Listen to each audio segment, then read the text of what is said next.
దేశంలో సార్వత్రిక ఎన్నికల సమరం మొదలైంది. 7 విడతల్లో జరిగే లోక్సభ ఎన్నికల మొదటి దశ పోలింగ్ ప్రారంభమైంది. సాయంత్రం 6 గంటల వరకు ఓటింగ్ జరగనుంది. ఫస్ట్ ఫేజ్ లో 21 రాష్ట్రాలు, కేంద్రపాలిత ప్రాంతాల్లోని 102 నియోజకవర్గాల్లో పోలింగ్ కొనసాగుతోంది. లోక్సభతో పాటు అరుణాచల్ ప్రదేశ్, సిక్కిం రాష్ట్రాల్లో అసెంబ్లీ ఎన్నికలు జరుగుతున్నాయి. అవాంఛనీయ ఘటనలు జరగకుండా భారీ భద్రతా ఏర్పాట్లు చేశారు. ఫస్ట్ ఫేజ్ లో మొత్తం 16,63,00,000 మంది ఓటు హక్కు వినియోగించుకోనున్నారు. వీరి కోసం 1,87,000 పోలింగ్ కేంద్రాలు ఏర్పాటు చేశారు. 18 లక్షల సిబ్బంది ఎన్నికల విధులు నిర్వహిస్తున్నారు. పోలింగ్ కేంద్రాల్లో వెబ్ కాస్టింగ్ నిర్వహిస్తున్నారు. మైక్రో అబ్జర్వర్లను నియమించారు.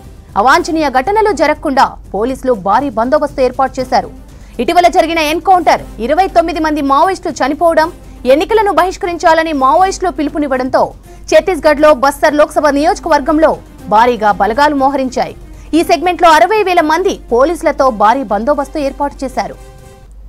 ఇక ఫస్ట్ ఫేజ్ లో 1,625 మంది అభ్యర్థులు బరిలో ఉన్నారు. 8 మంది కేంద్ర మంత్రులు, 2 మాజీ సీఎంలు, 2 మాజీ సీఎం కొడుకులు, 1 గవర్నర్ తమ అదృష్టాన్ని పరీక్షించుకోనున్నారు. తమిళనాడు మాజీ సీఎం పన్నీరు సెల్వం తేనీలో ఓటేశారు. ఎన్డీఏ మద్దతుతో ఇండిపెండెంట్ అభ్యర్థిగా ఆయన రామనాథపురం నుంచి బరిలోకి దిగారు. ఇక్కడ ఏఐఏడీఎంకే నుంచి జయపెరుమాల్, ఇండియన్ ముస్లిం లీగ్ నుంచి నవాజ్ ఖానీ పోటీలో ఉన్నారు. తమిళనాడులో బీజేపీ 2వ స్థానానికి వస్తుందని అనుకోవడం లేదన్నారు డీఎంకే సీనియర్ నేత కనిమొళి. రాష్ట్రంలో డీఎంకే, అన్నా డీఎంకే మధ్య పోటీ స్పష్టంగా కనిపిస్తుందని చెప్పారు. తమిళనాడులోని 39 సీట్లు, పుదుచ్చేరిలో 1 సెగ్మెంట్ లో ఇండియా కూటమి విజయం సాధిస్తుందన్నారు కనిమొళి. இது நாட்டை காப்பாற்ற வேண்டிய தேர்தல், ஜனநாயகத்தை காப்பாற்ற வேண்டிய தேர்தல், அரசியல் சட்டத்தை காப்பாற்ற வேண்டிய தேர்தல் என்ற அந்த தெளிவோடு மக்கள் வாக்களிக்க வேண்டும். இங்கு மட்டுமில்லை, நாடு முழுவதும் இந்த உணர்வோடு, இந்த புரிதலோடு நாம் வாக்களிக்க வேண்டும். In all 39 constituencies, DMK Alliance, India will win in all constituencies in Tamil Nadu. Not at all. We've been DMK and the AIADMK. நிச்சயமாக வந்து தமிழ்நாட்டிலே 39 இடங்களிலும் புதுவையிலும் நிச்சயமாக இந்தியா கூட்டணி வெற்றி பெறும். எல்லா இடங்களிலுமே கொஞ்சம் சீக்கிரம் வந்து ஓட்டு போடணுன்ற உணர்வோடு வந்து மக்கள் ஓட்டு வாக்களித்துக் கொண்டிருக்கிறார்கள். நான் இப்பொழுதுதான் கிளம்பி தூத்துக்குடி போறேன். அங்க போயிட்டு அப்புறம் சொல்றேன். In Tamil Nadu, there's I don't think they'll even come to the second place. I think the fight is clearly between DMK and ADMK. BJP doesn't find any space here. BJP is not even contesting in Thoothukudi. I think the votes have to be counted. 39 in Tamil Nadu plus 1 in Pondicherry. దేశవ్యాప్తంగా first phase polling కు సంబంధించి మరిన్ని details Madar అందిస్తారు. మదార్, ఇప్పటి వరకు ఎంత % polling నమోదైంది?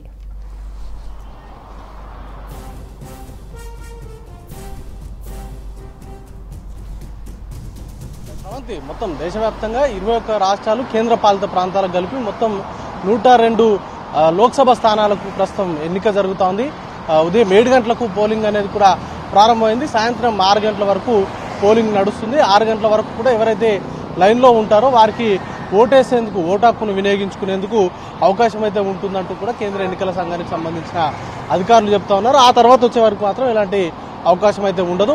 ప్రస్తుతానికైతే ఎక్కడ కూడా ఎలాంటి ఇష్యూ లేకుండా ప్రస్తుతానికైతే ఎలక్షన్ అయితే సజావుగా నడుస్తూ ఉంది. కాకపోతే కొన్ని ఏరియాస్లో, ఇప్పుడు అర్బన్ ఏరియాస్లో కొంత మందకోడిగా పోలింగ్ అయితే నమోదవుతున్నటువంటి పరిస్థితి కనబడతా ఉంది.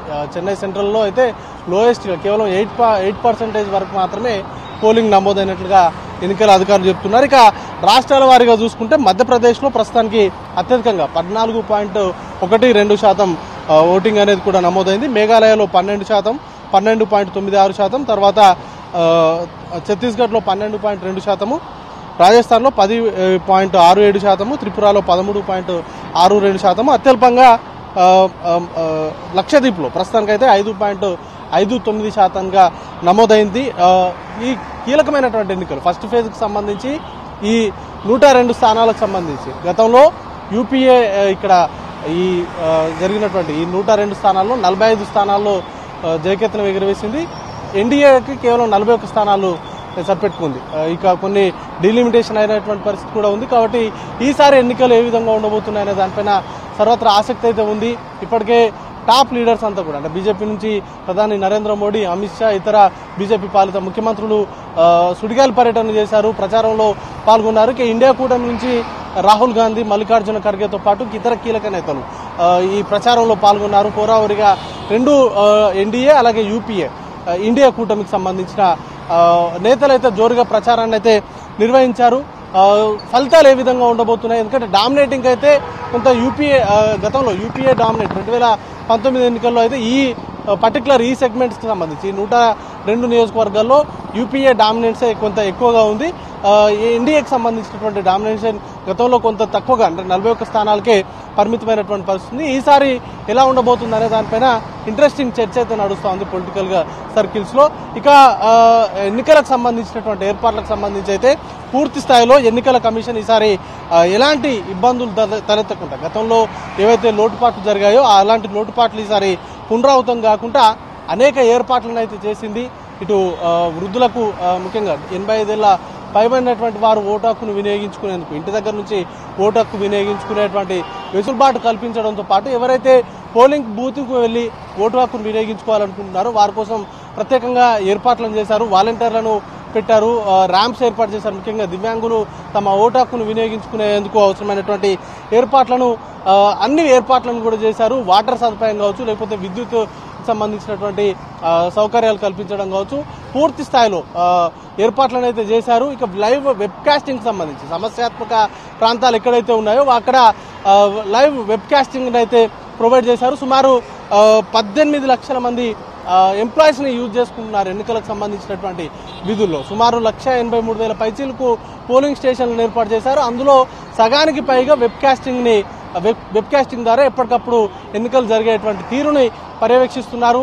మైక్రో అబ్జర్వర్స్ కావచ్చు, లేకపోతే ఎక్స్పెండిచర్ కు సంబంధించినటువంటి అబ్జర్వర్స్ కావచ్చు. ఎందుకంటే ఫ్రీ అండ్ ఫెయిర్ గా ఎలక్షన్స్ నిర్వహించేందుకు అవసరమైనటువంటి ఏర్పాట్లను చేస్తున్నారు. దానిలో భాగంగానే అబ్జర్వర్స్ ను కూడా భారీ స్థాయిలో డిప్లాయ్ చేశారు. ఎప్పటికక్కడ కంప్లైంట్స్ ను కూడా ఆన్లైన్ లో వచ్చేటువంటి కంప్లైంట్స్ కావచ్చు, లేకపోతే ఇట్లా పోర్టల్స్ ను కూడా కొన్ని ఏర్పాటు చేసి ఎన్నికలకు సంబంధించి ఏదైనా కంప్లైంట్స్ వచ్చినాయి, ఎందుకంటే డబ్బుల ప్రవాహాన్ని అరికట్టేందుకు అవసరమైనటువంటి ఏర్పాట్లను కూడా పకడ్బందీగా చేశారు. సో ఏర్పాట్లకు సంబంధించి కూడా ఎక్కడైనా ఈవీఎంలను మొరాయించినా వాటిని వెంబడే రీప్లేస్ చేసేందుకు అవసరమైనటువంటి మెకానిజంను కూడా సిద్ధం చేశారు. ఈసారి ఖచ్చితంగా ఎలక్షన్ పోలింగ్ పర్సంటేజ్ ను పెంచడమే లక్ష్యంగా చేసుకుని ఇటు ఎన్నికల సంఘం ఏర్పాటు చేసింది.